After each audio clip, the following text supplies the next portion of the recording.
తీర్థయాత్రల channel ప్రేక్షకులకు శ్రావణ మాసం శుభాకాంక్షలు. తెలుగు పంచాంగం ప్రకారం ఆగస్టు 5వ తేదీ సోమవారం నుండి శ్రావణ మాసం ప్రారంభమవుతుంది. దక్షిణాయనంలో వచ్చే అత్యంత విశిష్టమైన నెల శ్రావణం. విష్ణువు జన్మ నక్షత్రం శ్రవణం. ఆ పేరు మీద వచ్చిన నెల కావడంతో శ్రీ మహాలక్ష్మీదేవికి అత్యంత ప్రీతికరం ఈ శ్రావణ మాసం. భారతీయ విద్యా విధానంలో అధ్యయన ప్రక్రియ ప్రారంభమయ్యేది కూడా ఈ శ్రావణ మాసంలోనే. ఆగస్టు మాసంలో వచ్చే శ్రావణ మాసంలో ఎన్నో పండుగలు వస్తూ ఉంటాయి. ఇప్పుడు ఆ పండుగల విశిష్టత గురించి తెలుసుకుందాం. శ్రావణ మాసం అంటే పండుగల మాసం. వర్ష ఋతువుతో పరిసరాలు పచ్చగా కలకలలాడే కాలం, ఇల్లన్నీ పూజాదికాలతో శోభిల్లే కాలం. అటువంటి శ్రావణ మాసంలో వచ్చే పండుగలు, నోములు, వ్రతాలతో ఇల్లన్నీ ఆధ్యాత్మిక శోభతో నిండిపోతూ ఉంటాయి. మహిళలు పూజలు చేస్తూ భక్తి నిండిన మనస్సుతో ఉంటారు. ఆ ఇంట్లో మహిళలు కలకలలాడుతుంటే ఆ ఇల్లు సౌభాగ్యాలతో వర్ధిల్లుతుందంటారు పెద్దలు. కాబట్టి శ్రావణ మాసం అంటే పూజలే కాదు, ఆనందాల కాలం కూడా. సిరుల తల్లి శ్రీలక్ష్మీదేవి ఇళ్లల్లో కొలువుండే మాసం కూడా శ్రావణ మాసమే. ఆమెకు అత్యంత ప్రీతికరమైన మాసం ఈ శ్రావణ మాసం. అందుకే ఆ తల్లికి వ్రతాలు, నోములు నోచుకునే మహిళలు ఈ శ్రావణ మాసంలో అత్యంత భక్తి శ్రద్ధలతో అమ్మవారికి పూజలను చేస్తూ ఉంటారు.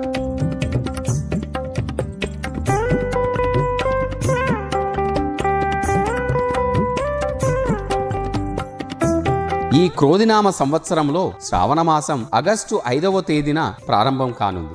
ఈ శ్రావణ మాసం మొత్తం పండుగలే. మొదటి 15 రోజుల్లో వరలక్ష్మీ వ్రతం, నాగపంచమి, రాఖీ పౌర్ణమి వస్తే పౌర్ణమి తరువాత వచ్చే పాడ్యము నుంచి అమావాస్య వరకు కూడా ప్రత్యేక రోజులే ఉంటాయి. ఈ రోజులలో కూడా ఎన్నో శుభకార్యాలు జరిగే అవకాశాలు ఉన్నాయి. ఆగస్టు 5న శ్రావణ శుద్ధ పాడ్యమి. శ్రావణ మాసం మొదటి రోజు శుద్ధ పాడ్యము నుంచి పౌర్ణమి వచ్చే వరకు అంటే 15 రోజుల పాటు ఆయా తిథులను అనుసరించి ఆయా దేవతలకు పవిత్రారోపణం చేస్తారు. దర్పలతో చేసిన తోరాలు దేవతలకు అర్పించడమే పవిత్రారోపణం చేస్తారు.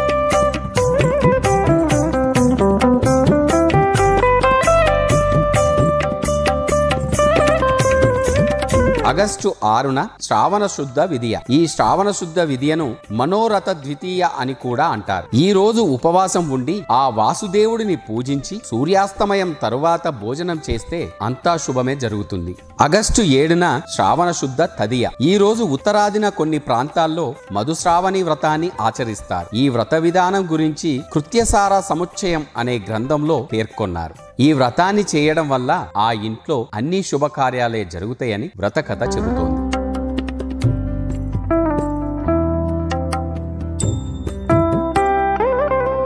ఆగస్టు 8న శ్రావణ శుద్ధ చవితి.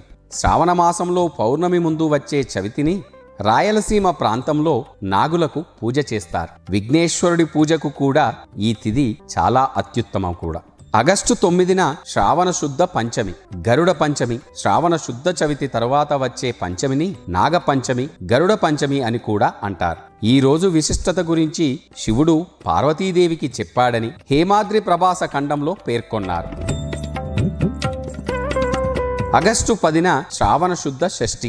ఈ రోజు పరమేశ్వరుడికి అత్యంత ప్రీతికరం. భక్తులు దగ్గరలో ఉన్న శివాలయానికి వెళ్లి ఆ శివుడిని ప్రార్థిస్తే అనుకున్న కోరికలన్నీ నెరవేరుతాయి. ఆగస్టు 11న శ్రావణ శుద్ధ సప్తమి. ఈ రోజున ద్వాదశ సప్తమి వ్రతం ఆచరిస్తారు. ఇది సూర్యారాధనకు సంబంధించిన వ్రతం. ఈ వ్రతం చేయడం వల్ల అనుకున్న కోరికలన్నీ ఇట్టే నెరవేరుతాయి.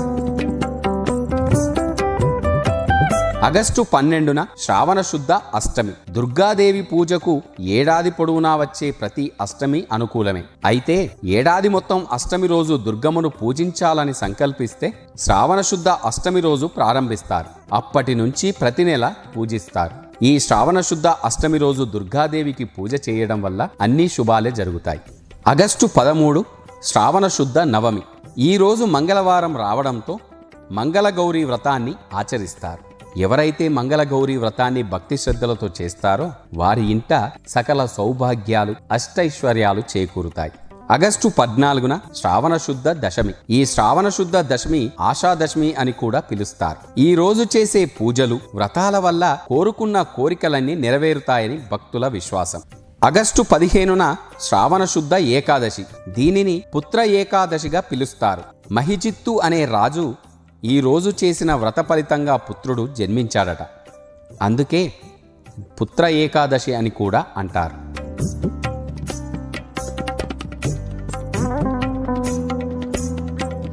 ఆగస్టు 16న శ్రావణ శుద్ధ ద్వాదశి. ఈరోజు శుక్రవారం పౌర్ణమి ముందు వచ్చే శుక్రవారం కావడంతో వివాహితులు వరలక్ష్మీ వ్రతాన్ని భక్తితో ఆచరిస్తారు. ఎవరైతే వరలక్ష్మీ వ్రతాన్ని ఆచరిస్తారో ఆ సిరుల తల్లి శ్రీ మహాలక్ష్మి ఆ ఇంటిలో కొలువై భక్తుల కోరికలన్నీ నెరవేరుస్తుంది. ఆగస్టు 17న శ్రావణ శుద్ధ త్రయోదశి. ఈరోజు శనివారం కావడంతో శని త్రయోదశి, శని ప్రభావంతో బాధపడేవారు ఈరోజు ప్రత్యేక పూజలు నిర్వహిస్తారు. ఈ శని త్రయోదశి రోజున ఆ శనీశ్వరుడికి ప్రత్యేక పూజలు నిర్వహించడం వల్ల శని బాధల నుండి విముక్తిని ప్రసాదిస్తాడు. ఆగస్టు 18న శ్రావణ శుద్ధ చతుర్దశి. చతుర్దశి రోజు ఆ పరమేశ్వరుడికి పవిత్రారోపణం చేయడం ఉత్తమం. ఎవరైతే ఆ పరమేశ్వరుడికి ఈరోజు పవిత్రారోపణం చేస్తారో వారి కోరికలన్నీ నెరవేరుస్తాడు ఆ పరమేశ్వరుడు. ఆగస్టు 19న శ్రావణ పౌర్ణమి. ఈ రోజున రాఖీ పౌర్ణమి, హయగ్రీవ జయంతి కూడా జరుపుకుంటారు. అన్నా చెల్లెళ్ళ అనుబంధానికి ఈ రాఖీ పౌర్ణమిని పెద్ద ఎత్తున జరుపుకుంటారు. తమ ఇష్టదేవతలకు పూజలు చేసి ఈ రాఖీ పండుగను జరుపుకుంటే ఆ ఇంటిలో ఎప్పుడూ ఆనందం, సంతోషం కలుగుతాయి. ఆగస్టు 20న శ్రావణ బహుళ పాడ్యమి. ఈ రోజున మొదలుపెట్టిన ధనప్రాప్తి వ్రతం భాద్రపద పౌర్ణమి వరకు చేస్తారు. ఎవరైతే ఈ ధనప్రాప్తి వ్రతాన్ని నిర్వహిస్తారో వారి ఇంటిలో ఎప్పుడు ఆ సిరుల తల్లి శ్రీ మహాలక్ష్మి కొలువై ఉంటుంది. ఆగస్టు 21న శ్రావణ బహుళ విదియ. ఈ రోజునే చతుర్మాస్య ద్వితీయ అంటారు. శ్రీ రాఘవేంద్ర స్వామి ఆరాధన తిథి కూడా ఇదే రోజు. ఎవరైతే చతుర్మాస్య ద్వితీయ వ్రతాన్ని, శ్రీ రాఘవేంద్ర స్వామిని ఆరాధన చేస్తారో వారికి అంతా శుభమే కలుగుతుంది.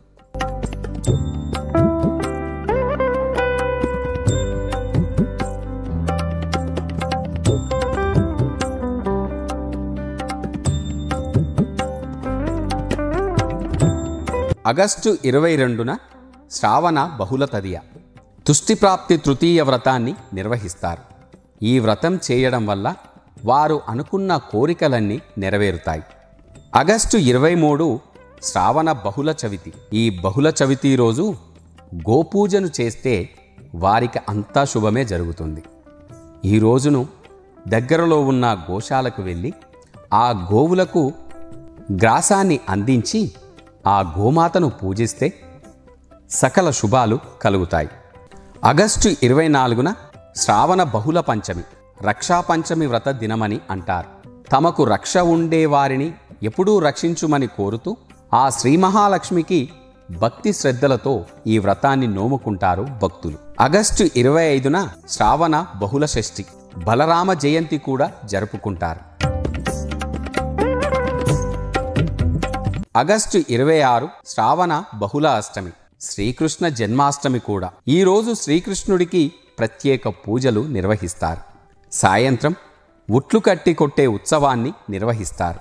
ఈ శ్రావణ బహుళ అష్టమి రోజు ఆ శ్రీకృష్ణుణ్ణి పూజిస్తే సకల శుభాలు, అష్టైశ్వర్యాలు ప్రాప్తిస్తాయి. ఆగస్టు 27న శ్రావణ బహుళ నవమి. ఈ రోజు చండికా పూజ, కౌమారి పూజ, గోకులాష్టమి కూడా జరుపుకుంటారు. ఆగస్టు 29న శ్రావణ బహుళ ఏకాదశి. ఈ ఏకాదశిని గురు ఏకాదశి అని కూడా అంటారు. ఆగస్టు 31న శని త్రయోదశి. శని భగవానుడికి నువ్వుల నూనెతో తైలాభిషేకం, నువ్వుల దానం, ఆ శని పూజ చేసిన వారికి శనిపీడ నుండి బయటపడతారు భక్తులు.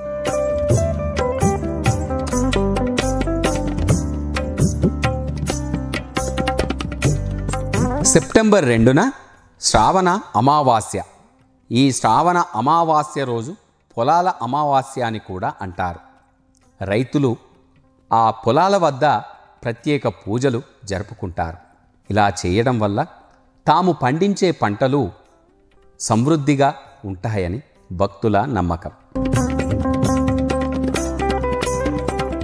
సెప్టెంబర్ 3 సూర్యోదయానికి అమావాస్య ఉండడం వల్ల ఈ రోజును కూడా శ్రావణమాస అమావాస్యగా పరిగణిస్తారు. ఈ రోజుతో ఈ సెప్టెంబరు 3తో శ్రావణమాసం ముగిసి సెప్టెంబర్ 4 నుండి భాద్రపద మాసం ప్రారంభమవుతుంది. ఈ విధంగా ఈ శ్రావణమాసంలో ప్రతిరోజు ఒక విశిష్టతను కలిగి ఉన్నందున భక్తులందరూ తమ దగ్గరలో ఉన్న ఆలయాలకు వెళ్ళి మీ ఇష్ట దైవాలకు ప్రత్యేక పూజలు నిర్వహించి భక్తితో వేడుకుంటే ఈ శ్రావణమాసం మొత్తం సిరి సంపదలతో అష్టైశ్వర్యాలతో మీ ఇల్లు కలకలలాడుతుంది. భక్తితో ఎవరైతే తమ ఇష్టదైవాలకు పూజలు చేస్తారో ఆ భగవంతుడు వారి వారి కోరికలను ఈ మాసంలో తప్పక నెరవేరుస్తాడు.